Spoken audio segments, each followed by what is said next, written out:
Hi everyone, and welcome to Autism and Neurodiversity Coaching's Neurodiverse Universe podcast with myself, Ben Holmes from Autism and Neurodiversity Coaching. Today's guest is Dea Fileva, an ADHD coach. Is that right? How do you prefer to refer to in terms of your work? Is that right? Yeah, that's a great question. ADHD coach is fine. Also I'm a therapist, so I'm very big on the kind of healing aspect of it, but I do both coaching and therapy, so both are fine. That's fine. So welcome, Dea. So as normal, I'll ask questions I normally ask, and then we'll sort of take it from there, see how it goes. So first question is, when were you actually diagnosed as having ADHD? I was diagnosed a few years ago as an adult, so I was just about turning 30, I believe. And yeah, it never even occurred to me before. And even when someone suggested I may have it, I said, that sounds like a crazy idea, because we think of people with ADHD as people who are, bad at school and kind of very, hyperactive and all of that. And if anything, it's caused very quiet. I was the opposite of hyperactive, and I came first most of the time, like pretty much all the time in primary, secondary school. And then, so it just didn't make any sense at all to me until I was diagnosed. Yeah. And when you got the diagnosis, what did that mean to you? Like, did it make your life better, worse, no difference? Yeah. Great question. It explained everything, actually. So before I went for the diagnosis, like I said, it didn't make any sense. I said to my friend, I'm crazy, like I was the best in my school. But he said, yeah, I was also really good at school, but I had a diagnosis and it has nothing to do with that, actually. So just go and check it out. And so I did, because at the time, what happened was that I was really struggling with my mental health, essentially. I had received a generalized anxiety diagnosis from my GP, but that it just didn't seem right. I think that's what often happens with people who eventually get a diagnosis, that you get diagnosed with anxiety, depression, some mood disorder, sometimes even a personality disorder, and it still doesn't feel quite right. It doesn't feel that that's quite you. And when you do go for a diagnosis, it just explains everything. And that's what happened to me. I went for a diagnosis, and I started reading about it. And I thought, yeah, that's me. Why didn't no one tell me this before? And I was so touched by the fact that I finally felt that I wasn't weird and different, like the way I used to until then. And there are other people who are exactly like that make decisions that don't seem to make sense to the rest of the people, that make impulsive decisions, that just forget things that are important, but that just slip your mind somehow. And people tell you, how can you forget about this? And I'm like, I don't know. And all of this, all the impulsivity, all the forgetting important things, the reactivity, the emotional kind of hyperarousal, technical term, or the emotional overreactivity, all of these things suddenly made sense to me. My mind running 100 miles an hour.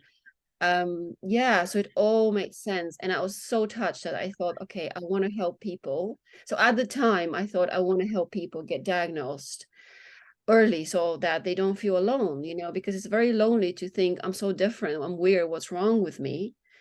That's what I used to think until then. I before the diagnosis, I had done counseling for a few months, and I was going in with the idea, tell me what's wrong with me and let's fix it, because I'm a problem solver, right? Yeah. And so the diagnosis seemed to explain what was different with me. And these days now, I don't believe that there's anything wrong. It's just different. And actually, it's a great thing to have once you learn to appreciate it and you know how to harness it. Yeah, no, I can't agree more with that. So would you say it changed your life in a big way?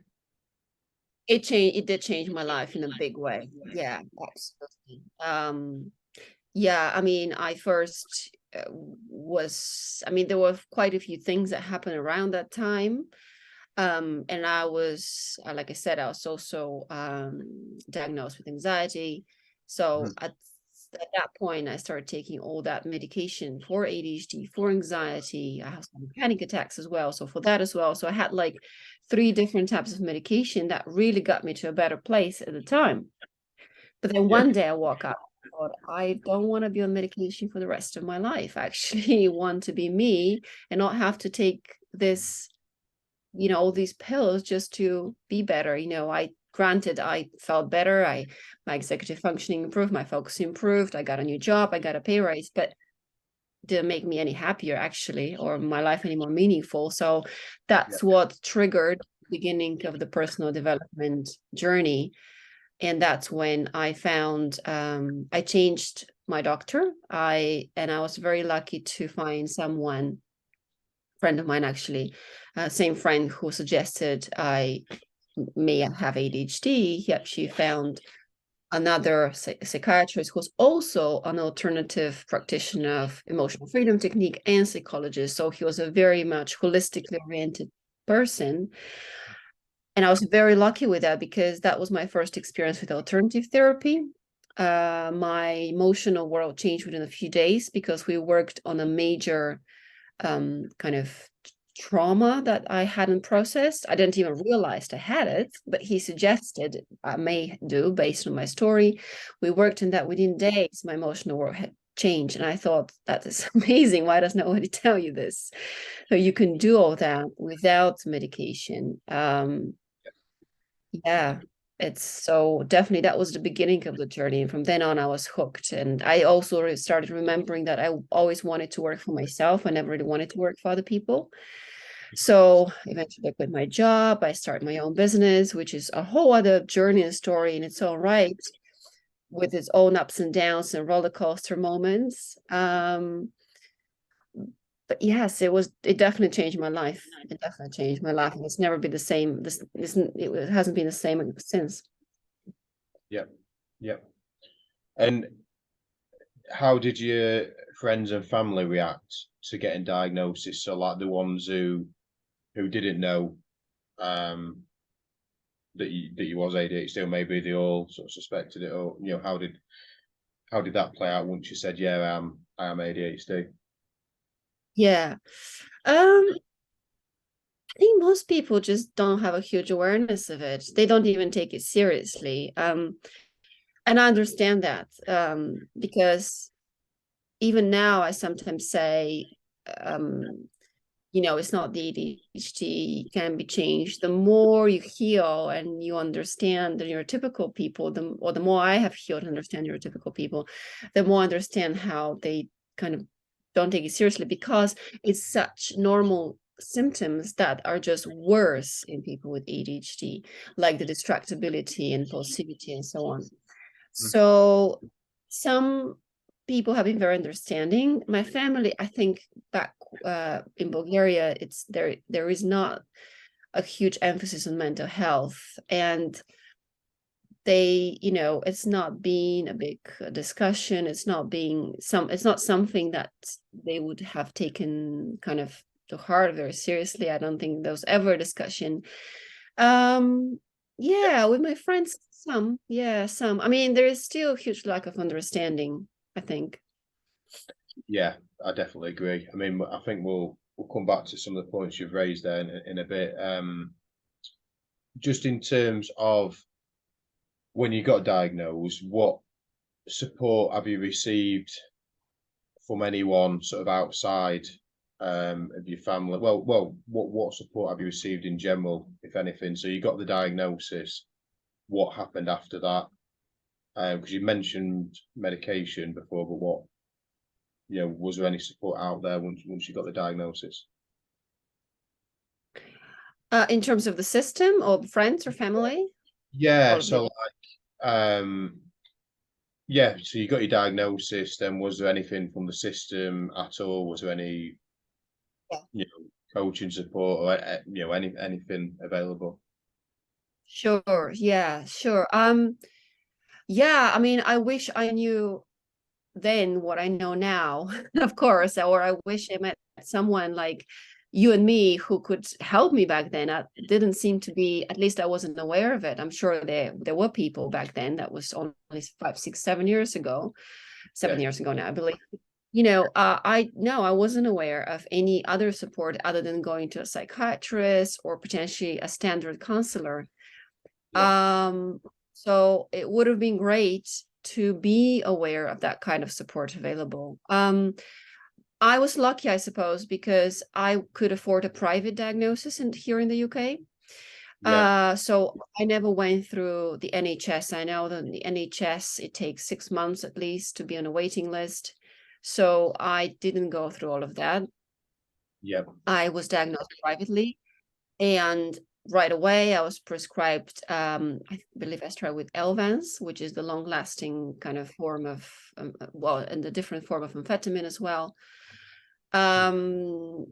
So that, I mean, initially that it was like putting on glasses.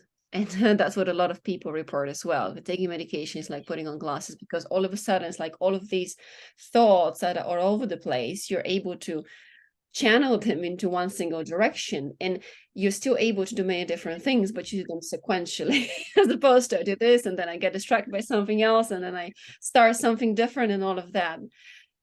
So that was helpful. And like so many people report, I even tried medication through my good friend who advised me through the whole journey before I got the diagnosis. Even Dr. Gabor Mate says he did the same. You try that through a friend, through whatever's available, and it helps you. And then that kind of confirms the self-diagnosis. Again, so many people self-medicate as well on different things.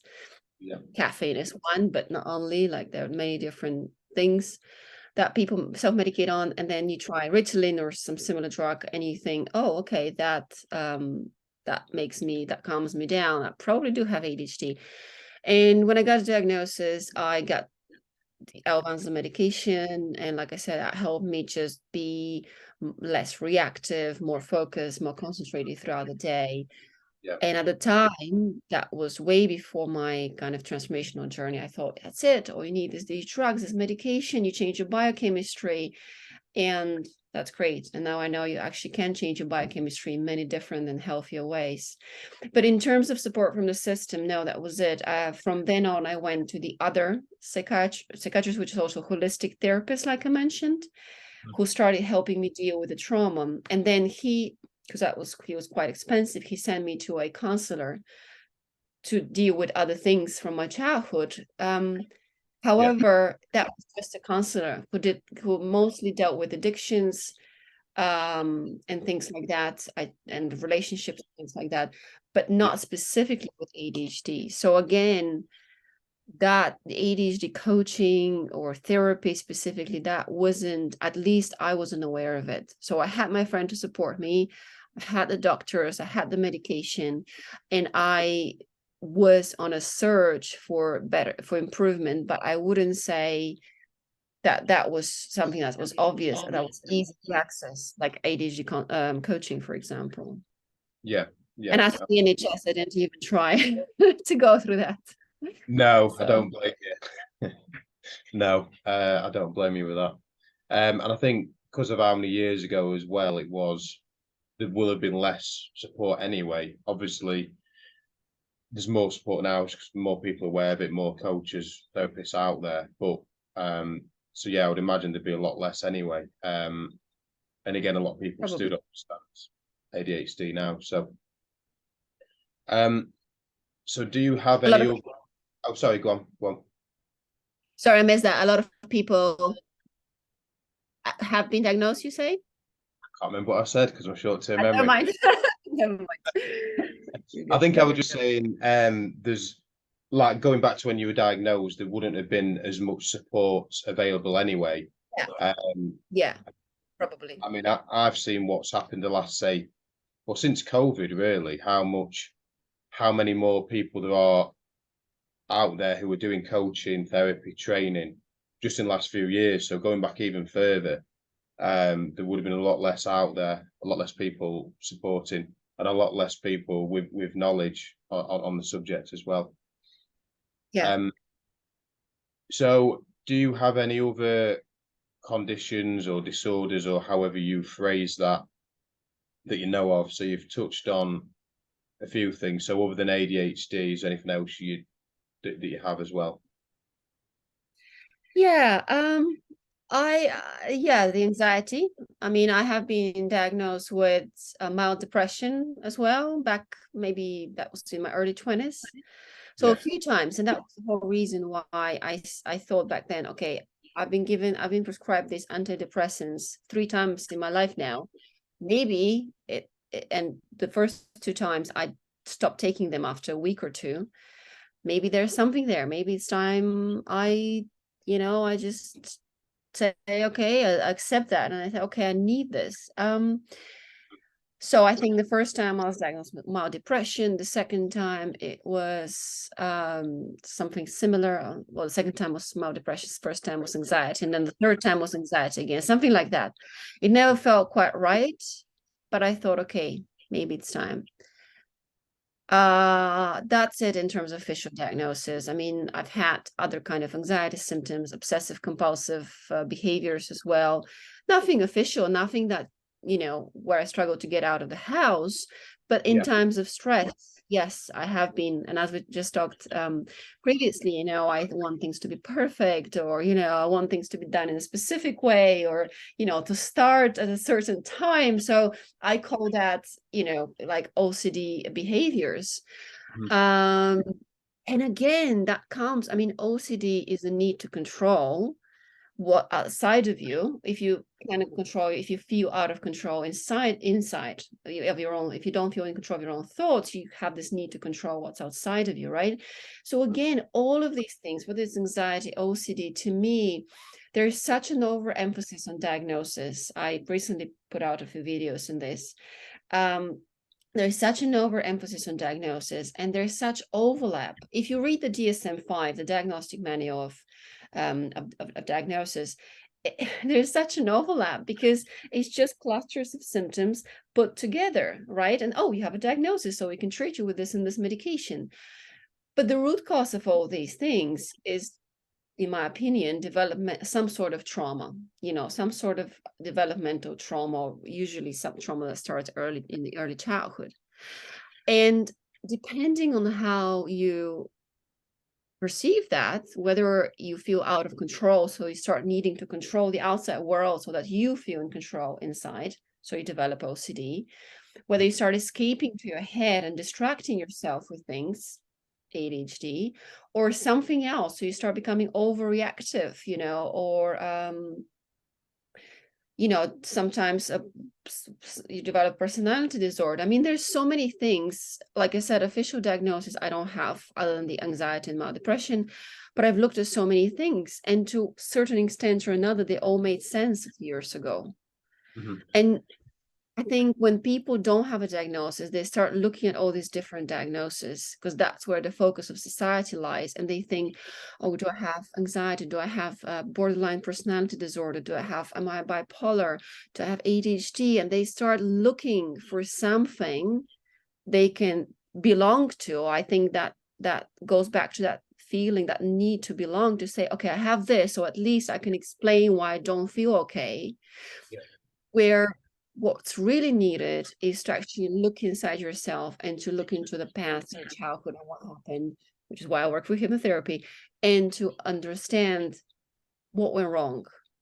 To understand the trauma that happened to you. And when I say trauma, I don't mean like big trauma, big T trauma, as we call it in therapy, which is abuse or serious things. It could be very, very small T trauma, which is not so small at all, such as criticism, neglect, and so on. This is actually can be bigger, more important than anything else. We don't compare trauma, of course, but it could be anything. It could be something that is perceived by the person as very small. And so many of my clients say, well, nothing really happened to me. And I was like that as well. Nothing really happened to me. I had good parents, nothing really happened to me. Like I wasn't abused, and none of that stuff happened. Why don't I feel normal?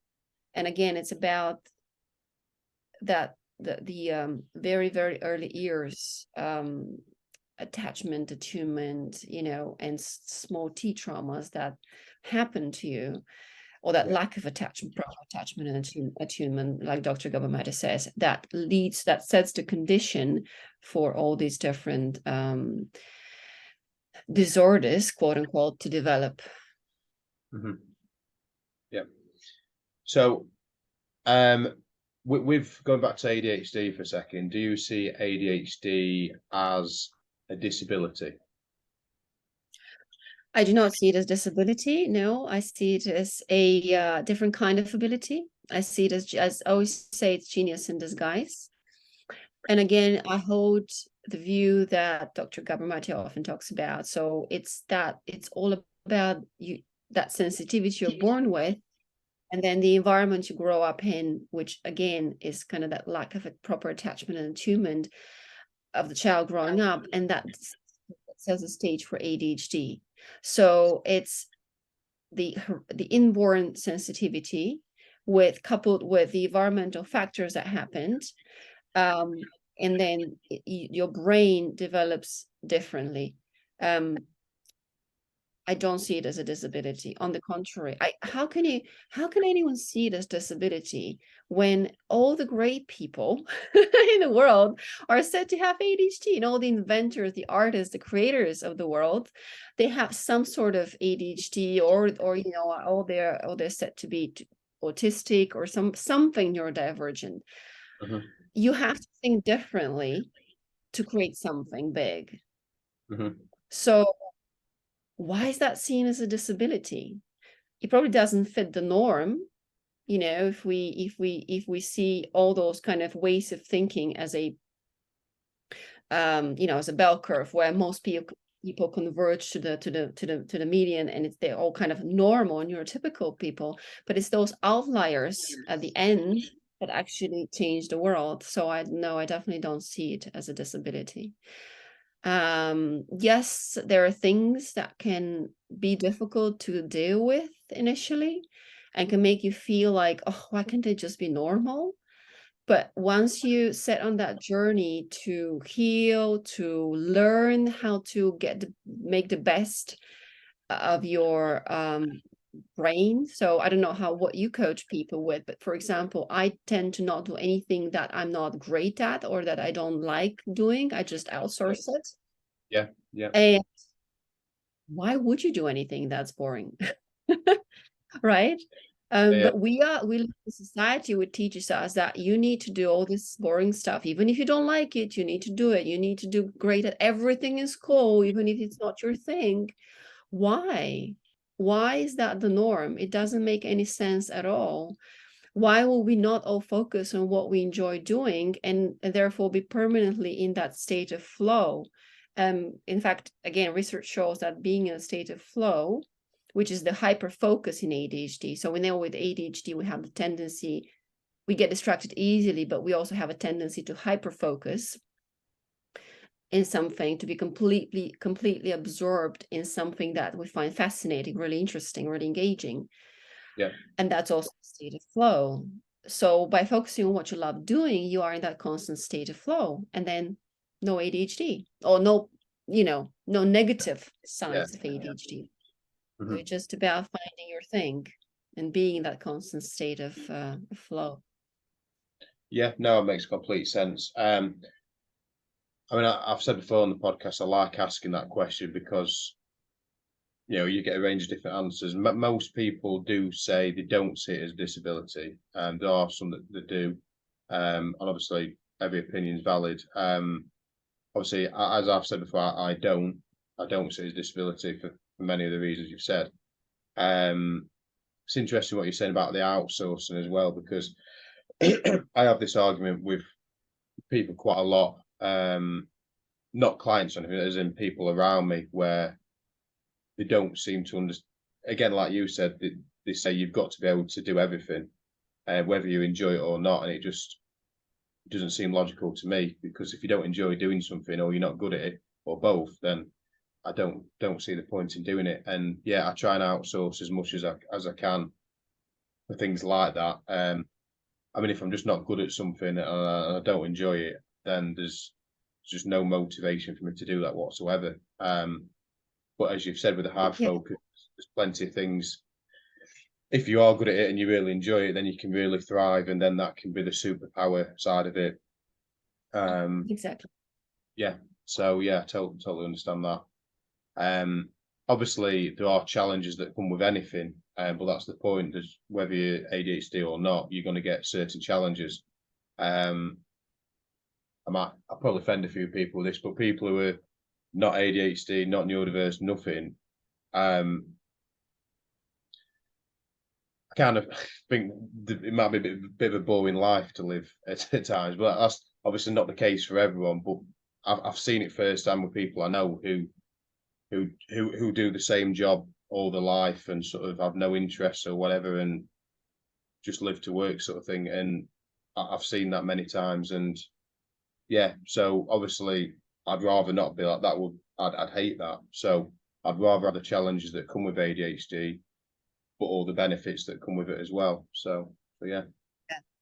Exactly. And again, the challenges, a lot of them can be helped. So when I work with people, I always teach them there's a healing element, which you look in the past and you literally change, reframe your mind. We know it's possible from neuroplasticity. We know that the brain is always changing. So we can actually change a lot of those connections that harm you. So for example, being hypersensitive to rejection, that is something that can completely be healed.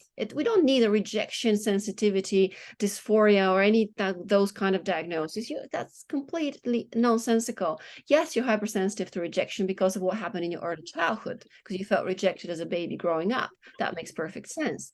But you don't need a diagnosis for that. You just need to heal that, change that, reframe that in your mind, and that's a therapy part of it. Then you cope with certain things like outsource anything, or you manage certain things such as outsource anything that's boring, because probably your dopamine levels will still be not enough for things that are boring. Although I have noticed both for me and my clients an improvement in that as well. So I am more capable of doing things I don't enjoy now than I used to be without actually forcing myself to do it. But again, I don't see the point in it. As a business owner, I don't see the point in doing something that takes me longer, that I don't enjoy doing, when my only job is to serve people and to work on my business, grow my business, sell, and so on and so forth, and not to do the other tasks. And then there's the coaching part, which is the kind of, again, strategies to cope with certain situations and things, and managing your time and so on, or motivating yourself for certain things that, okay, you do have to do, and you cannot outsource and so on. But yeah, again, like why do we see why do people say that you have to do everything? That just doesn't make any sense at all. And you can see things from so many different angles, right? You can always explain everything. It's just that most people assume that what society teaches us, that's the norm. You have to do everything. You have to clean your own house. Well, no, you don't. If you don't enjoy it, you can actually get someone to do that for you. Exactly, yeah. And when you think different, and actually, but maybe it's a good thing that we don't fit into society, because that drives you to create something different. Right? And like someone once said, everything around you is created by people who thought out of the box.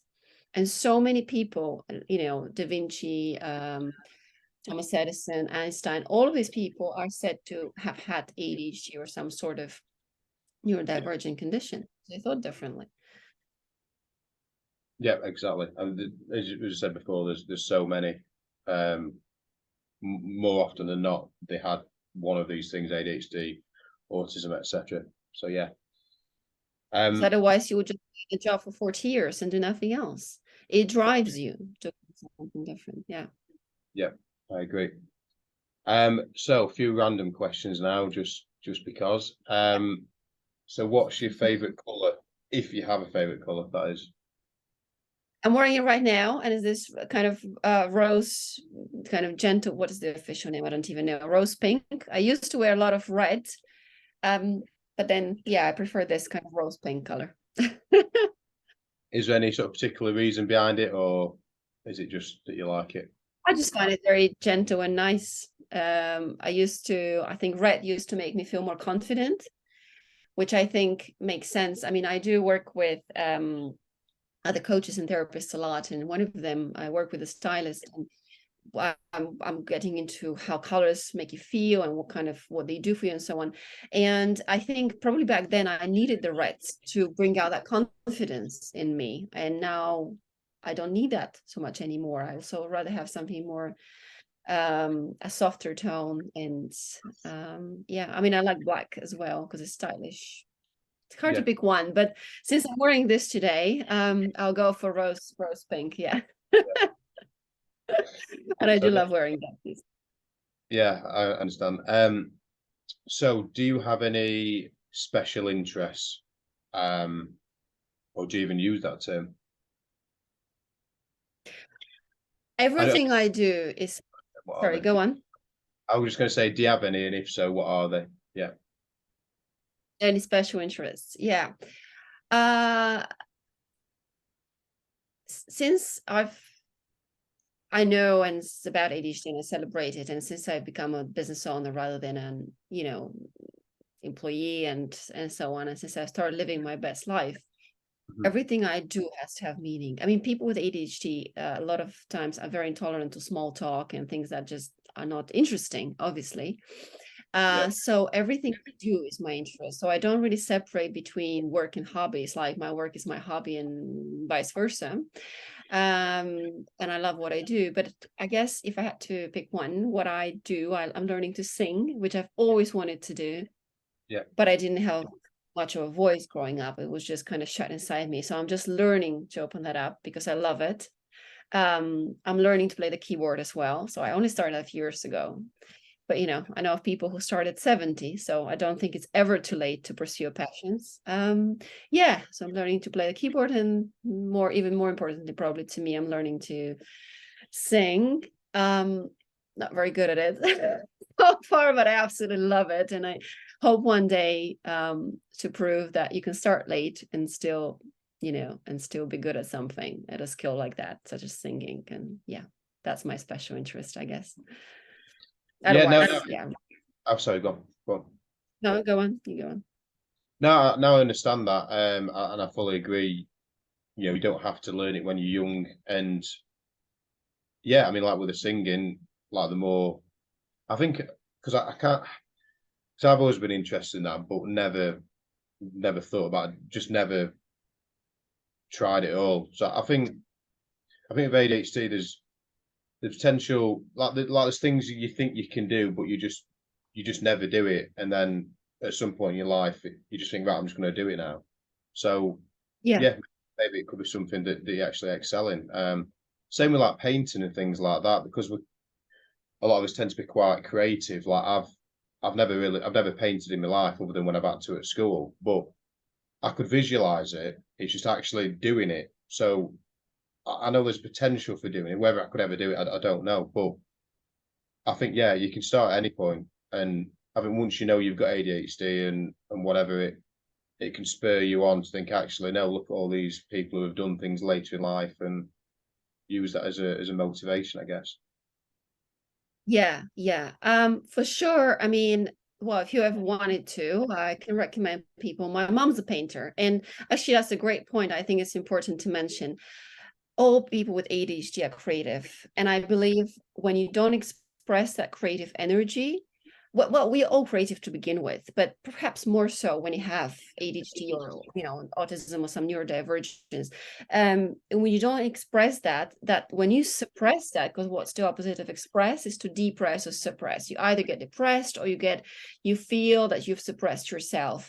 And that's when you start focusing on all these conditions. I have ADHD, I have this, I have that. It's just that energy inside you that's not expressed in the right way. And so, yes, I believe you definitely can paint if you want to, or sing if you want to. I never expressed any creativity until I was 30, until I was diagnosed, pretty much, because I had suppressed all of that. I was very left-brained, worked in corporate IT, very left-brained, nothing creative. I didn't have a single business idea. And now I have ideas all the time because I've unleashed that part of me, that creative element of me. So yes, everybody with ADHD is creative. I mean, all people are creative as well, but we are just, perhaps we have that need to express that creativity. And when you don't express it, then certain issues can develop.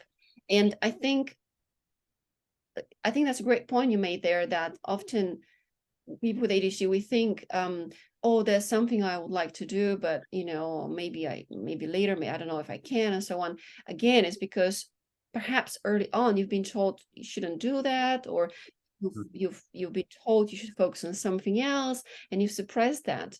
So again, it's about uncovering all these limits that you've imposed, first in society, family, school, whoever imposed on you, and then you start imposing on yourself. And said, oh, maybe I shouldn't be a painter. I can't be a painter because I should be something else. Says who? Right? So it's all about coming back to your true self and doing what you truly love. And that's the difference, I think, between all those famous people, because they said, well, the hell with the rest of the world. I don't care what they think. I'm going to focus on what I truly love.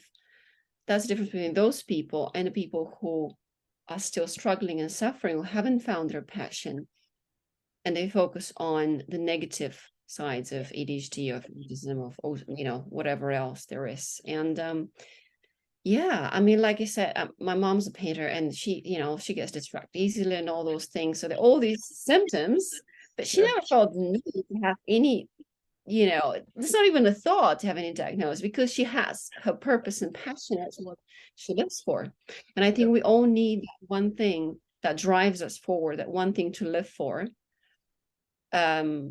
which is inside of us, which is part of us, not a person or a family or children. It's something that is your passion and purpose, and that will drive the rest of your life. And then you won't feel bored again either, because that's another big thing. Boredom with ADHD, and that's again a sign of not doing what you love. I used to be that way. I used to say, oh, I'm bored by this, I don't like this, because I wasn't doing what I love. And now I don't use that word ever again. That's good. It's good that you've figured that out and got to that place, because obviously a lot of people with ADHD aren't in that place, because they're suppressing it, etc., or they're not aware of all the good things that can come with it. Yeah. And that's what we need to raise more awareness of, all the good things that come with it. Exactly. Yeah. So on the celebrity side of it, I keep forgetting to add this bit in, actually, which is quite a big thing. But the question is, if you could meet any celebrity or famous person from the past, I keep forgetting to add that bit in, so I will make sure I do that. Who would that be and why? And you can pick a few people if you want to, or if you can't think of anyone. There might not be anyone that you'd like to meet. So it could be famous. It could be someone from the past. It could be someone from today. Yeah. You can always come back to it. You say from the past, so you had in mind someone who's not with us anymore, or could it be anyone? It could be anyone from history, including today. Including today. Okay.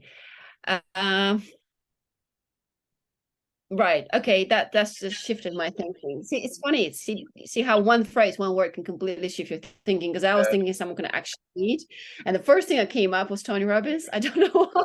I just like the energy of him. Then, of course, I thought of Dr. Gabor Mate, because I think he's absolute genius, especially when it comes to ADHD and in addictions and trauma. And just absolutely adore his work. So it's really hard to pick one. Then I don't know. Then you said from the past, so they don't need to be with us anymore. So I mean, then I think of Da Vinci, who was absolute genius on both the left and the right brain, kind of the mathematics of it and the art. So I just want to see how he thinks, because I believe left and right brain are this different expressions of the same thing, because mathematics is art and art is mathematics. So I would love to see how a person like that thinks, combining those, those two sides that we so insist on separating. Yeah, it's really hard to pick one, but yeah, I would pick a few. That's fine. Yeah.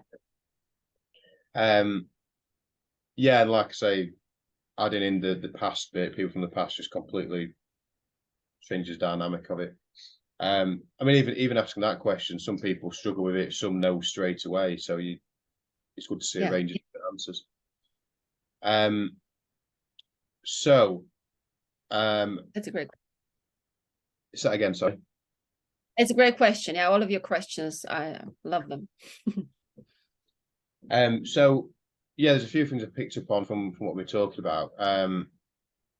So whereabouts are you based? Obviously in the UK, whereabouts is it that you're based? In the UK, I travel a lot these days. In the UK, I'm in near London, just above St. Albans a lot these days. And sometimes I travel back home or travel to other places. Yeah, always traveling these days. Always on the go. And you was so you're from Bulgaria originally, you mentioned. So how was, because you touched on this a little bit earlier, how was that in terms of your upbringing? So like in relation to ADHD, I'd imagine there was like virtually zero sort of knowledge of neurodiversity, mental health. Do you find it very different to over here? How do you find that sort of dynamic in terms of how it's different? It is very different. Yes, there is not so much awareness. It's more talked about these days, with, when it comes to children, especially. When I was growing up, I had a lot of anxiety symptoms, such as migraines or, tummy aches, which we know now, and we probably didn't know back then, that there are symptoms of anxiety in children. And I was just kind of different and staying away from everyone. And I've been brought to neurologists and things, and they said, there's nothing wrong with her. It's physically, there was nothing wrong with me. So no one ever thought of, for better or worse, no one ever thought of diagnosing me with anything. And I say for better or worse because on the one hand, it may make you feel like, oh, it's okay, we can look for solutions. On the other hand, putting a label on a child isn't always the best idea, because that can make you feel very different. That's what I observe within children, especially teenagers, when they get an ADHD diagnosis as teenagers, that can actually really harm their mental health. Again, depending on how the people around them, like you asked me a great question earlier, what kind of support did you receive from both friends and family and also from the system? So it depends on how the people around you see it. It can harm you actually if you're labeled with something. But yeah, it is very different in Bulgaria. I myself, not only within the ADHD space, but in general, I feel different there, as I'm a different person slightly. I mean, I've lived in 5 different countries, which is probably an ADHD thing, to always want to be where you're not. So I went to Germany for my bachelor degree. I went to Italy, then I went back home, then I went to Germany again, then I came to UK. So I've been around Europe. I miss a country. I think I lived in Luxembourg as well for months. So yeah, it's different everywhere. There is a huge emphasis on mental health in the UK, which I think is great. There is a huge support. As much as we say, oh, it takes so long to get a diagnosis in the NHS, which is not so great, at least we talk about it. And that's great. There's a rising awareness of mental health. I think if I may say, what I think can be better though, is to again focus on healing that, and focusing on exploring what went wrong, and focusing on encouraging that difference rather than labeling and diagnosis and so on. So yeah, I mean, a lot of people I work with, they don't even have a diagnosis. They just are self-diagnosed, and it doesn't matter as long as you look into solving what's in your way. That's okay. You have to actually have a diagnosis. The label is only good to help you explain things, but then you need to move away from it. You definitely need to move away from it. So many people with ADHD, I see that I have ADHD and I struggle and I take medication, they help, but they don't help with everything. Yes, of course, that is the case, because you need to do the self-work, the inner work, the healing work. Yeah. Sorry, I digress from your question again. No, it's fine. Yeah, I mean, just on the sort of how you talk about different countries, etc. I mean, I've only ever lived in the UK, so I can only base on what knowledge I have. But I do feel like here I think we are at the forefront in terms of making progress with mental health, neurodiversity, compared to most other countries. I agree. I mean, like in America, I think we're ahead of them. I think there's a lot of people talking about autism, ADHD in America, but a lot of the wrong things are being said from what I see. Not everyone, of course, but I think we're in a better position right now compared to other countries. So yeah. I agree. I think there's more emphasis on the good things here than there is in America. And surely in the rest of Europe, it's not such a big topic. So we're definitely, I mean, the UK and the US, there's high awareness of mental health. And when it comes to neurodiversity, yes, I think we are definitely on the forefront. Yeah, I agree with you. I think it's a great place to be, to grow that awareness. And I'm sure that 10 years down the line, it will be different. It will be even more positive. Definitely, yeah. I think it will take quite a while I think it will take years to get completely there, but I mean, I've noticed the changes that are happening year by year, how it is improving. So like you say, in 10 years' time, it will become quite a bit different to now. So yeah, I mean, you're still going to get people who won't accept any of it, but that number will be decreasing over time, I think. So just I mean, you talked about working for yourself, having your business, etc. Did that all happen after you got diagnosed? Is that all fair in the last several years? And was it, because obviously I don't know what else you've done. So working for yourself, was it just in what you're doing now with the therapy, with the coaching, etc., or has there been other things as well? Yeah, thank you. And I love how you're trying to put it all chronologically. I exactly think this in the same way. I just want to have the whole picture, all the pieces of the puzzle. Yes. Yeah, it started. Okay, so I can give you a brief overview from the beginning, and I can also talk about my entrepreneurial journey. I didn't become an entrepreneur until after diagnosis. Yes. I, growing up and, thinking about what I want to do, I thought about different things, but I mean, like I said, I was good at school. I was good in every subject. I don't know how, because now I can only focus on what I love doing. So if anything, my ADHD is kind of more pronounced now than it was back then.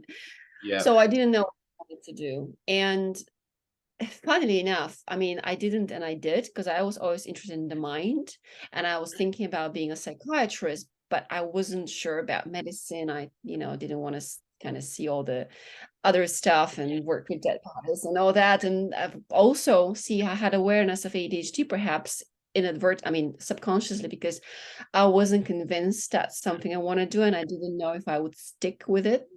And that's a lot of kind of like ADHD thing, to stick with something. So I thought, okay, maybe not medicine, because that's obviously a big commitment. I don't want to do that. I didn't know about psychology at the time, or therapy. And I thought about being a film director, because I kind of love that whole creative side of things. Two very different professions. And guess what I did?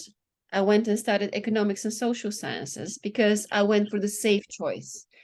Yeah. I went for the safe choice, the thing that would give me many options. I didn't feel that I could run my own business. I wanted to. I wanted to be an entrepreneur. And after my bachelor degree, again, I wanted to explore the world. I wanted to do all these different things, probably a little bit unrealistic, very, very dreamlike ideas I had. And arguments with my parents at the time, and who said, no, you have to study. And not in that sense. I mean, they never actually told me what to do, but you know, they channel me what made sense. And I agree it makes sense. But it wasn't what I truly wanted to do. So I went and did a master's degree in economics and all that stuff. And it just, you know, I went into a direction which wasn't me, unfortunately. And so after that, I went into IT. I was an auditor first for a year. Then I went into corporate IT. I was an IT consultant, which was fun. You know, it filled all my dopamine kind of receptors, and it was engaging enough, was busy enough to provide that dopamine and to not allow me to think about much else. So it wasn't quite fulfilled, but it was fun. It was glamorous. I traveled in different countries in Europe being a consultant. I traveled 4 days a week at some point for 3 years of my life. And it was, you know, it was fine, but I had started suppressing who I really was. All those dreams, psychiatry, you know, filming and creative things, I had to put them to the side to do what makes sense, to make enough money. And I did make enough money. I made a lot of money, but I wasn't fulfilled. And it wasn't until I came to London back in 2014 that I changed jobs from being a consultant to being a business analyst for a company. So I was more stable. I wasn't traveling anymore. And also I had time to look around, and I felt bored. Right? I wasn't burnt out. I was just bored. I had time to look around and think, that's not what I want to do. All these people around me looking to get, just waiting to get their pension, and they have been here for 20 years and they're going to be here for another 20 years. That's not me. Oh my God, that's terrifying. There's so many things I want to do in my life. And there was a trigger. There was like a personal kind of catalyst. Let's not call it trigger, but there was a personal catalyst that propelled me. You know, sometimes, as we say, when you're so much on the wrong track, the universe will just do something. Life will just push you in the right direction because you're just so off track. You just have to push back. And so this personal thing that was a catalyst. So I eventually left my job. Like I said, I was very stressed. That's when I got the diagnosis. Both diagnosed with anxiety and ADHD. And that's after I got the medication, I changed my jobs for another year, I tried to fit into that corporate world. And when I started on my, what I call the alternative healing journey with emotional freedom technique, and I started actually feeling different inside, not because of medication, but because something shifted in me, and psychologically, energetically, emotionally, in every way you can imagine, physically even. You know, because we know that trauma is in the body. So when you let go, you actually feel different. And after that first experience with EFT, that's when I started remembering. And that's when I started, you know, remembering I wanted to work for myself. So I started, first I had a startup for 1 year. Didn't work out, didn't have the right team. Spend a lot of money, you know, but it's a great experience. And then I tapped in the creative side. I did creative things as well, such as acting and things. So I basically caught up. I caught up on everything I've ever wanted to do I had ever wanted to do in my life, the creative side, the business side. So it's been a journey of 5 years maybe, until actually I started being successful at what I do.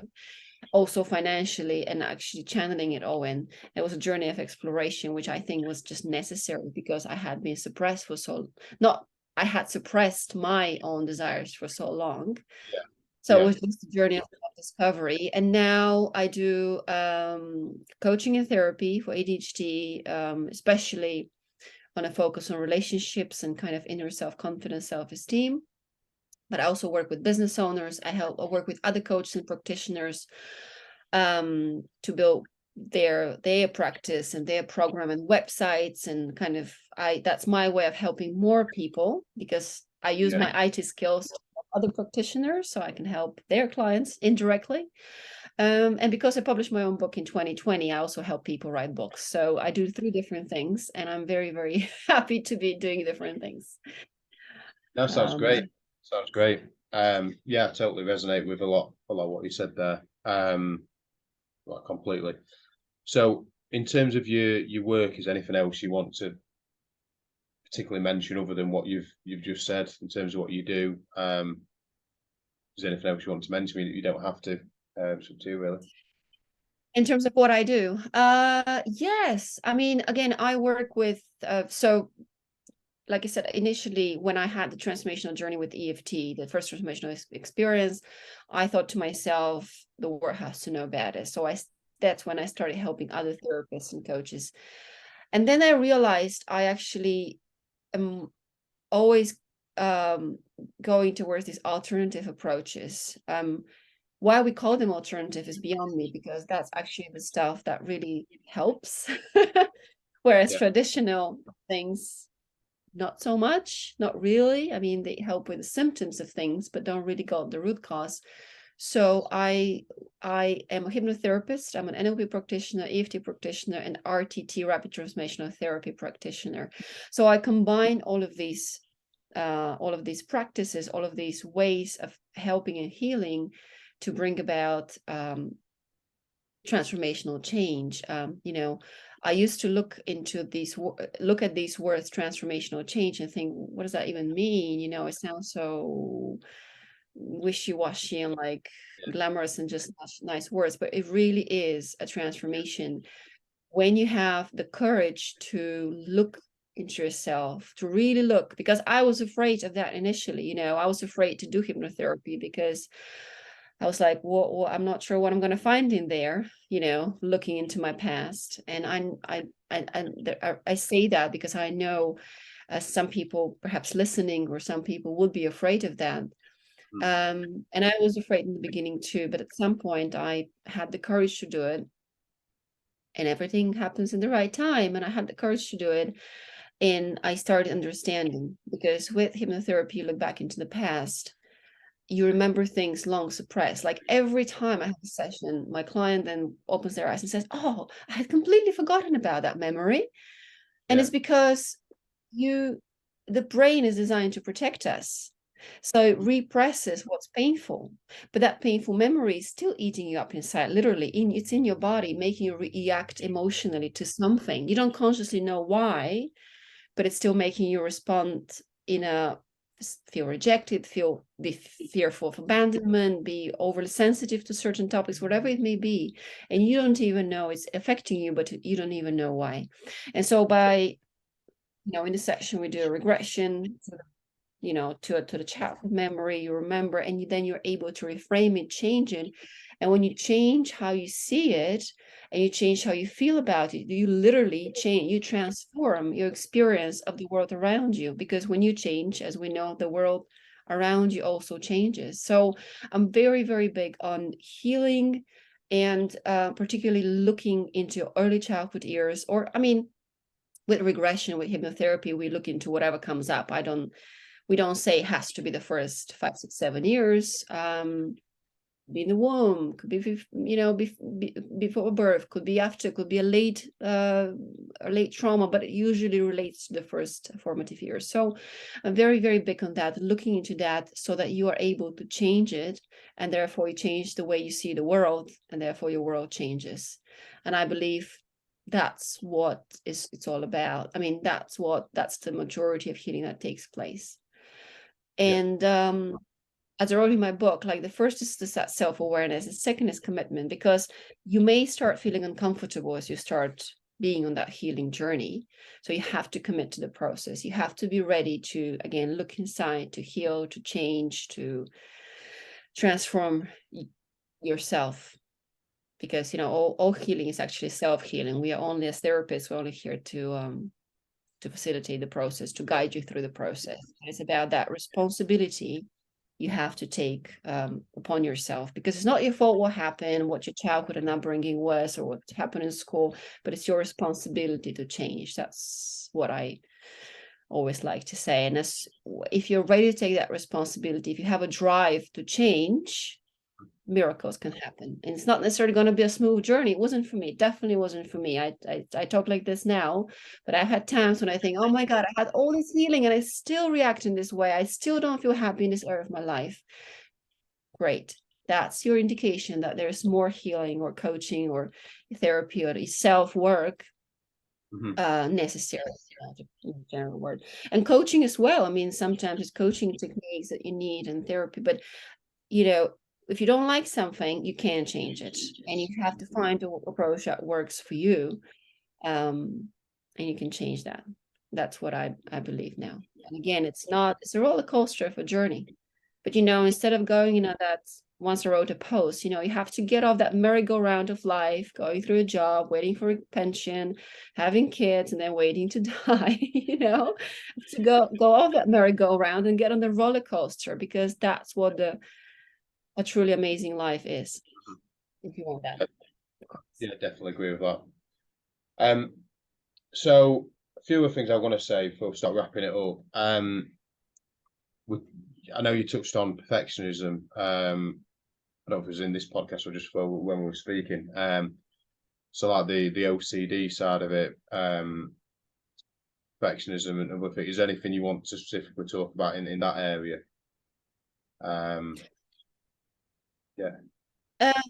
Yeah, the OCD specifically. The OCD, yeah, that's something I have that was unlocked as a result of the stress a few years ago.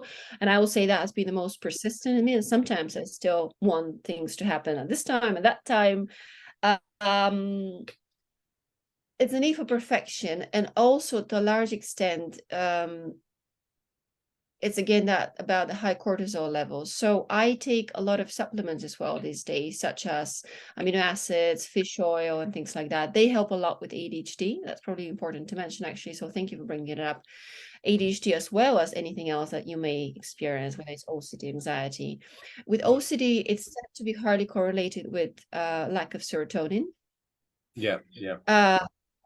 So again, I take supplements such as that boost serotonin. I don't know if it's appropriate to mention. And again, I don't want anyone to think that, I'm going to go get off my medication now and just do supplements. Very, very important not to do that, especially without consulting a doctor, without doing it. Very important to consult your doctor, to do things carefully. Anything to do with medication supplements. But yeah, OCD is said to be correlated with lack of serotonin. Low serotonin correlated with elevated levels of cortisol. Why do we have elevated level of cortisol, the stress hormone? Well, because of that sustained, continuous stress we experienced either before birth in the womb or after birth. Actually, again, a stress in the mother before birth highly correlated with ADHD, especially in the last months of pregnancy. Earlier stress as well. So again, all these things go together because a lot of it goes down to that early stressful environment, which created those high levels of cortisol. So again, elevated levels of cortisol, low serotonin, need to control because you feel out of control in your specific environment. OCD develops. Need to escape because I just can't deal with it. I'm just going to escape to my head and start daydreaming to a beautiful different life. ADHD develops, right? Or both. So again, with OCD, there's an NLP process that specifically helps with that. So again, that can be helped. There is that, and it wasn't until I started doing NLP that I actually helped myself with that as well. But also certain supplements, especially things that boost serotonin, supplements or food, or just activities that boost serotonin. That perfectionism is the inability to relax, or anxiety is the ability to relax. So we need to learn to relax, and again, more of the good stuff, the serotonin, endorphins as well. Exercise, very important as well for all of these conditions. Very, very important because again, we are biochemistry as well. So I always talk about the mental, emotional, physical, spiritual realm. So on the physical realm, we are a lot of biochemical reactions. So it is important to do the right things, which most of us already know these days. It's not rocket science. You exercise, you sleep enough. Again, very important for ADHD. Get enough good proper nutrition, supplements, because nutrition is not enough in this day and age, unfortunately. the things we eat are not enough to give us the right supplement elements we need. So yeah, so for perfectionism and OCD, yeah, supplements, serotonin boosters, and just teaching yourself to relax. Breath work as well, very, very, very good for anxiety and or OCD.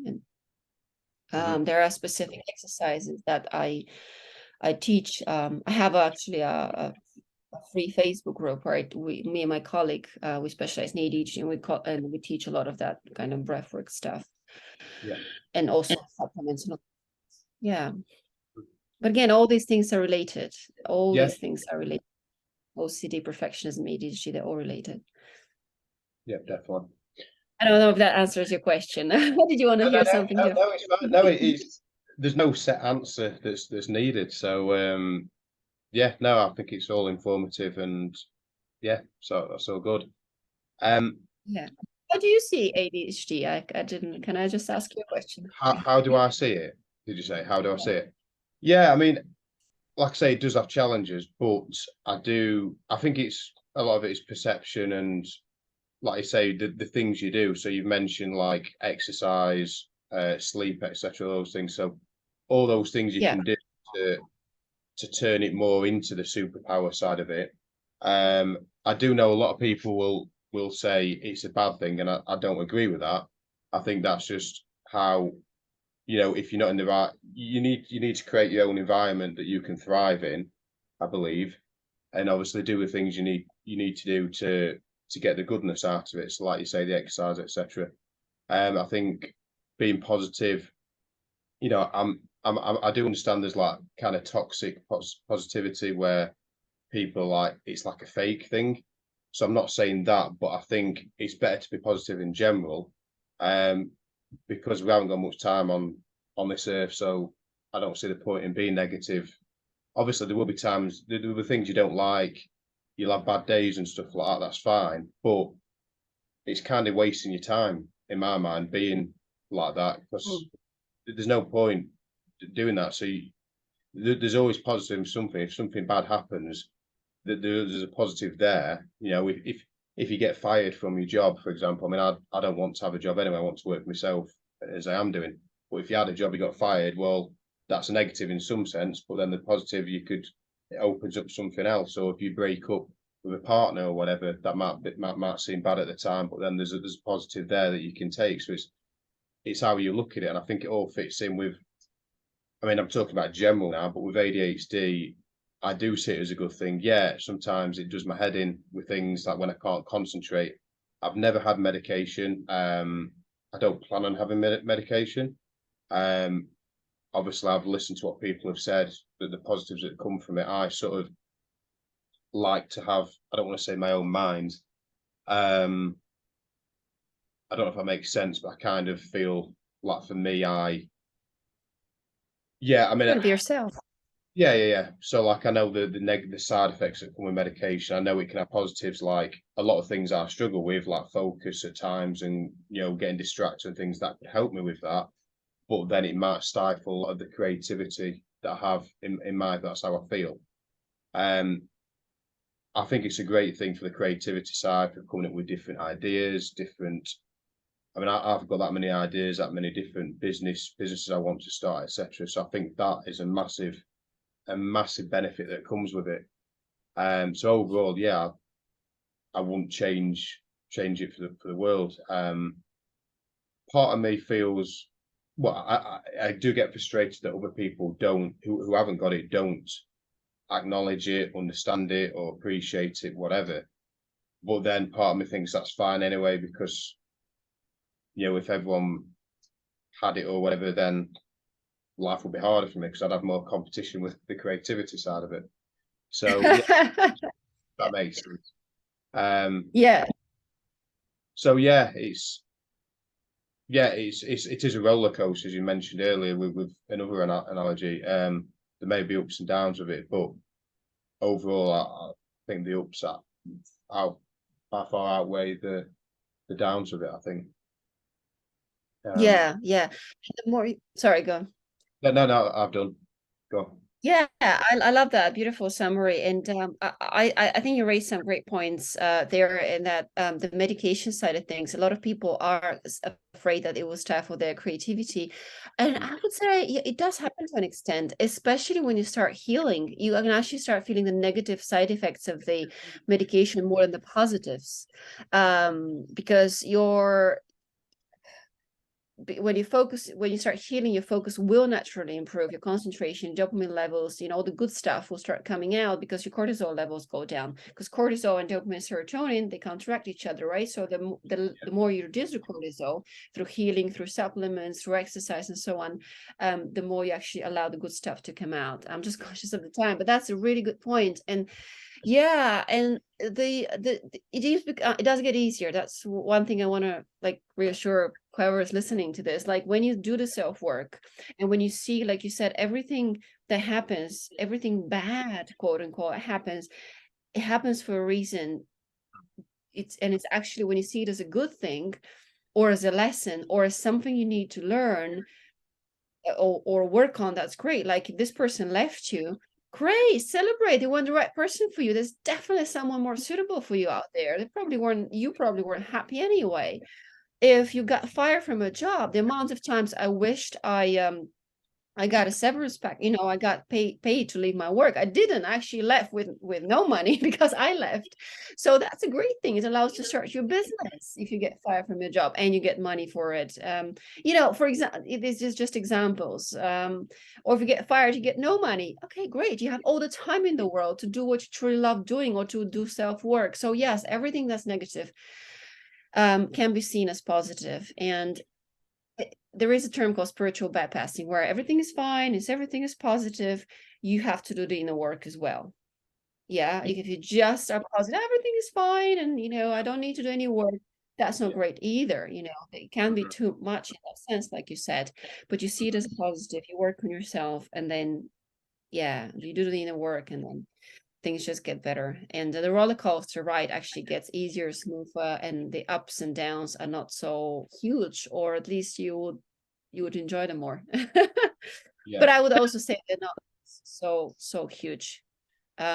Because it's never what happens to you, how you see it inside of you, right? As Dr. Gabamada says as well, it's the trauma isn't what happens outside of you, it's how you internalize it. And when you have grown up in an environment which wasn't supportive, you start to internalize all the negatives, you feel down yourself, you kind of wallow in this pain for a long time. When you heal, that doesn't happen anymore. You recover, you build that resilience, and you recover from things much more quickly, and you enjoy the good things a lot more. So the depths are not so deep anymore, and the highs are not so excessively high to a point you feel depleted. You just feel more happy and fulfilled all the time, more kind of normal. But yes, celebrate your creativity, and don't try to be normal. Yeah. I love that quote. Why try to fit in when you're born to stand out? And I think that's what ADHD or any neurodivergent condition is all about. Yeah. No, You're I born agree. to stand out. Yeah, so celebrate it, Yeah, and definitely. do that. Yeah, and I think Stop trying to what, sorry? Stop trying to fit in, because you're Yeah, born to stand out. That's what we're born to do. So stop trying to fit in and focus on how you can stand out. yeah, no, I agree. And the whole process, it doesn't happen overnight. So it is a process that takes however many years or whatever, from whichever stage you're at. But like I say, it does get better if you stay positive and do the things that'll help you to get to where you need to be. Yeah. It helps to be solution focused. So when something bad happens, everything is a state of mind. The idea that it's a condition you need to live with for the rest of your life and never do anything about it is a state of mind, right? The idea that you can help it is a state of mind. And so when something bad happens, instead of saying, "Oh, what has happened to me?" So saying, "Okay, what can I learn from this? How can I change it? How can I not do that next time, or not react like this next time, or not attract this kind of person next time, whatever it may be, or not go into this job, etc." See how you can help yourself by working with someone like you, for example, or it's just or just working, doing self work. That's what it's all about. Yeah, I fully agree. So is there anything else you wanted to add before we say bye for today? I think we can talk about this for another 2 hours. I'm really enjoying this conversation. So really, I'm really grateful to you for inviting me. And yeah, I mean, I don't know if anyone wants to reach out, has questions, they're welcome to do so. If yeah, I'm happy to answer any more questions. Otherwise, I think we covered most important things. And yeah, just focus on making yourself happy first. A lot of us with ADHD, we distract ourselves and try to make other people happy. Focus on making yourself feel happy, fulfilled, and whole first before you try and do that for the rest of the world. Yeah, no, I That's fully really agree. Fully agree. Yeah. Right, well, thanks for being on the podcast. Really appreciate it. And thanks for everyone that's listened. So thanks, everyone. We'll see you again soon. Yeah. Thank you, Ben. I really appreciate that.